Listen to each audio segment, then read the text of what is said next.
After returning from a week-long international trip, I was surprised when my mother-in-law, Julie, called me sounding excited.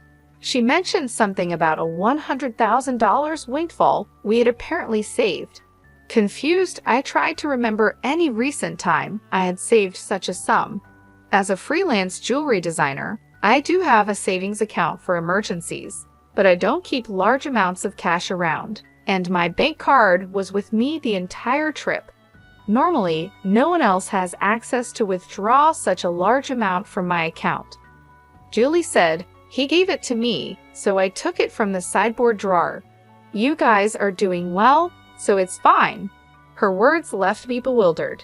Before I could ask more questions, she quickly thanked me and hinted at counting on me for future financial help before hanging up. I was left puzzled about the missing $100,000 until Larry, my husband, came home and explained the misunderstanding. A month later, Julie bombarded me with numerous calls. At first, I ignored them, but the constant ringing eventually made me answer. Seeing over 50 missed calls on my phone was alarming. When I picked up, Julie's loud voice filled the room, accusing me of ignoring her. Her tone suggested she felt wronged, but to me, it was just the result of her assumptions. My life as Olivia, a 37-year-old busy freelance jewelry designer wanting children but overwhelmed by work, is shared with my equally busy husband, Larry. He used to have a corporate job, but now helps me manage my growing design business. Early in our marriage, my design jobs were rare, and we largely depended on Larry's steady income. Now, as my business flourishes, our roles and responsibilities have changed, but so have our challenges, like dealing with unexpected family misunderstandings about money. As I neared 34, my career as a jewelry designer was taking off, and I needed to organize my busy schedule better. Seeing the demands of my business grow, my husband, Larry, who was doing well at his company and about to get a promotion, made a bold choice. He quit his job to join me, using his management skills to help our business. Together, we got contracts with big international brands, improving both our work and personal lives. But with success came new challenges, especially with Larry's mom, Julie. She lived alone and saw our lives as luxurious, often asking us for money. "You always seem to be living so lavishly. I'm jealous," she would say. My job required me to attend product launches and dinners with executives, which Julie saw as fun outings. Her requests for money became more personal over time. "I'm going to throw a party for my friends soon. Can you give me some money for it?" she asked once.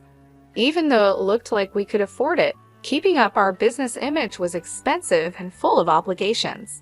We weren't living in luxury. These were necessary parts of our work. Julie, full of envy and sarcasm, didn't understand our expenses. "Dressed up beautifully, eating at expensive places, I envy you," she'd say. Despite my repeated refusals, Larry, being her son, would sometimes give in to her demands. If giving her a little money keeps her quiet, then it's worth it, he'd argue, finding it easier to appease her than have our work disrupted. But Julie's demands only grew. Recently, she wanted a new dress for an upcoming gathering. Just the other day, Julie came over and pestered Larry. "Wouldn't a three-piece suit work? We've been asked to buy clothes before," she said. "There might be cheaper options, but what Julie wants is certainly not cheap." I explained to Julie that it was a fancy party and she couldn't be the only one in old clothes. She also insisted on a matching bag, which left us frustrated. To handle her frequent requests, Larry had set up a credit card in Julie's name for her expenses. At first, she overspent a lot and Larry had to warn her. Even though he asked her to tell us before making big purchases, she kept spending too much. This constant demand for money left both Larry and me exhausted, trying to support family while keeping our business stable. I found an exquisite ring and couldn't resist buying it, though I regret not telling you first. Unfortunately, the bill was huge. Julie said, "If spending is going to be this uncontrolled, maybe it's best to take back the card." "We just can't cover these costs," Larry said. The credit card was in Julie's name, but Larry was the one managing and paying the bills. Julie treated the card as if it had no limit, not realizing every purchase had to be paid for. Since the money wasn't coming directly from her, she kept using it freely. To control her spending, Larry set a limit on her card. Julie stormed into our home one day, frustrated. "What the heck? I couldn't pay for my shopping the other day." "Why?" she complained. We explained that her excessive spending was straining our finances, so we had to lower her limit. "It's still enough, right?" Larry asked, trying to keep the peace. "But you two are still dressing up and going to fancy places. How is what I'm doing any different?" Julie protested, thinking our activities were just for fun. "That's part of our job, Julie. If that's a job, then what I'm doing isn't any different. It's unfair that only you two get to have all the fun," she argued. While it's true that our work involves attending events in luxurious venues, these are professional obligations, not leisure activities. Despite her misunderstandings, setting a limit on Julie's credit card seemed to calm things down. Occasionally, Julie would visit and complain to Larry, but overall, life continued without major disruptions. As the year ended, an exciting opportunity came up. A foreign brand manufacturer approached me with a proposal to expand our business by moving overseas. This prospect thrilled me as it could elevate me to the ranks of top-tier designers. Larry, ever supportive as my manager, was all for it. "It's a chance we have to take," he affirmed. However, the idea of moving abroad brought a new concern. Julie. Given her past behavior, it was a real worry that she might insist on joining us overseas. The thought of living internationally was exciting, but dealing with Julie's demands in a new country was daunting. When we told Julie about our plans to move overseas for work that weekend, she reacted as we expected. "I want to come too," she declared, assuming our move would be a long vacation. Larry tried to explain, "We're going there for work. It won't be as leisurely as you think." But Julie was skeptical. "You're trying to trick me. You're planning to live even more lavishly there without me watching," she accused. "We're not moving there permanently. We'll come back after our work is done," I explained, trying to calm her concerns. Yet she retorted, "You're saying that, but you're planning to leave me behind, aren't you?" Larry and I were both exhausted by this repetitive argument. In an attempt to compromise, Larry suggested, "Okay, we can't take you with us, but how about we pay for a week-long trip for you instead?" Julie perked up at this. "Really? Are you sure? We'll cover your flight and hotel, but you'll need to manage the rest," Larry affirmed, pleased for the moment. However, the peace was short-lived. A few days later, while Larry was busy with the move arrangements, Julie dropped by unexpectedly. "Hey Olivia," Larry said, "I want to shop over there too. Can you give me some money?" she asked. "What about the card that Larry gave you?" I inquired, knowing she had a designated credit card for such expenses. Julie's face fell. "That's the thing. Larry finally took it away from me the other day," she admitted. It seemed she had been reprimanded for overspending, and anticipating the challenges of managing finances with different currency rates overseas, Larry had confiscated the card. "I don't have that kind of money on hand either. I can't give you money without Larry's approval." "Can you ask him?" I suggested, knowing full well Larry's stance. "It's no use asking him. That's why I'm asking you," she pressed, raising her voice in frustration. Julie did end up going on a 15-day trip abroad, which I assumed Larry managed to fund somehow. Upon her return, she called me, brimming with excitement. "I'm back, and it was so fun." She shared tales of her sightseeing and dining adventures, though I hadn't asked. "And I overbought souvenirs and couldn't fit them in my suitcase, so I had them shipped here. Can't wait for them to arrive," she exclaimed. "That's nice," I replied, trying to keep my tone neutral despite feeling a bit overwhelmed. "Thanks to the money you saved up, I had a blast," she exclaimed. "Saved up money? What are you talking about?" I responded, puzzled and a bit alarmed, having no recollection of setting aside money for her splurge. "I found it in your house's sideboard drawer," she said, claiming she took $100,000. I was stunned.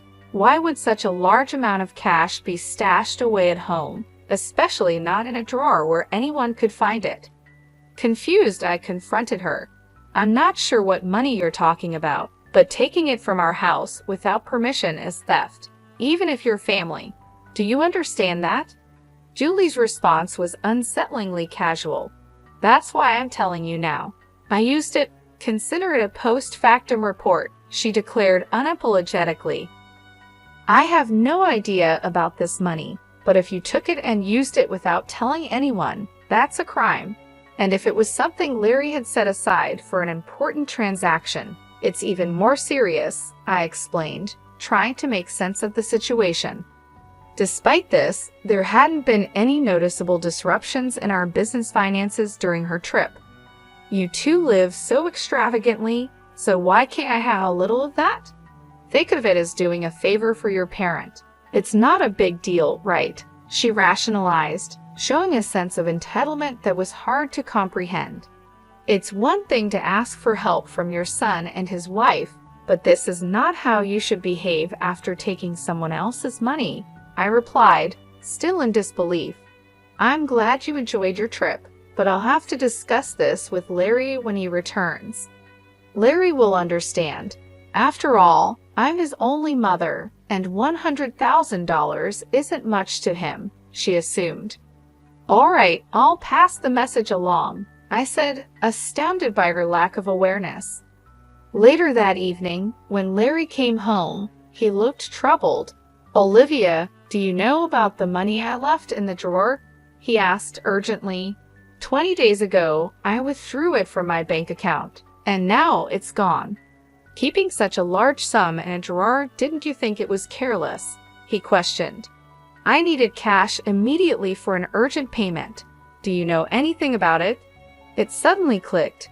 Julie's earlier call thanking me for the $100,000 and mentioning how much fun she had made sense now.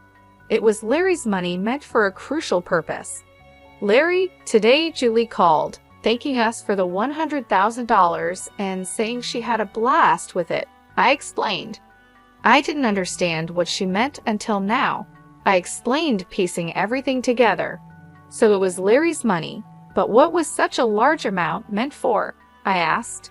"Hey, if it wasn't for a business payment, we've been doing bank transfers for a long time, right? Why cash all of a sudden?" I questioned, trying to understand the whole situation and deal with the consequences of Julie's actions. I knew it was Larry's money that had disappeared, but I didn't know the full story. Julie had taken the money without telling us, and I needed to understand why. I asked Larry, puzzled by the situation. Larry began to explain. After he reduced the credit limit on Julie's card, she started secretly borrowing money from various sources, including consumer finance cards and credit cards she had opened without our knowledge. When Larry found out about her growing debt, he took away all her cards and withdrew cash to settle her debts directly, aiming to bypass the banking system to keep our business accounts clean and maintain trust with our partners. This was also partly a farewell gesture, as we were moving abroad and wouldn't be around to manage such issues for her. Larry explained, "I plan to handle her debts discreetly to prevent our financial records from getting complicated." A month had passed since then, and as I was busy packing for our move, Julie's frequent calls became hard to ignore. When I finally took her call, her voice was filled with desperation. "Why aren't you answering my calls? I've called so many times," she said, almost in tears. "I'm sorry, Julie. I've been caught up with the move." "What's going on?" I asked, trying to remain calm and give her a chance to explain her side. "It's not just one thing, it's everything. They're asking for payments almost every day. It's too much," Julie confessed, her voice cracking under the strain. "Have you tried contacting Larry about this?" I asked, hoping she had sought his help first. "He seems to be blocking my calls. I can't get through to him at all. Olivia, you're my only hope now. Please help me, she pleaded. I realized then just how complex the situation had become. Julie's financial recklessness had led her into a maze of debt, and now, cut off from Larry's assistance, she was turning to me as her last resort. As we prepared to start anew in a foreign country, dealing with Julie's financial chaos demanded immediate attention before we could fully focus on our new beginnings. I was surprised by Larry's drastic approach toward his mother. If he had used the prepared funds to settle Julie's debts directly, this stressful situation might have been avoided. Now, Julie was overwhelmed with collection letters and constant calls from finance companies and lenders. It was like a scene from a dramatic film, something I never thought I'd see in real life. I'll talk to Larry, but I can't guarantee what he'll do. A son should help his mother in trouble, right? Please ask him for me, Julie pleaded at the end of our conversation. But with our business expansion coming up, our finances were already stretched thin. We couldn't afford to help Julie more, especially since she misused the money meant to settle her debts. When I told Larry about the call, he responded with a mix of fatigue and resignation. I had planned to sort things out before we left, but she squandered that chance herself, he said coldly.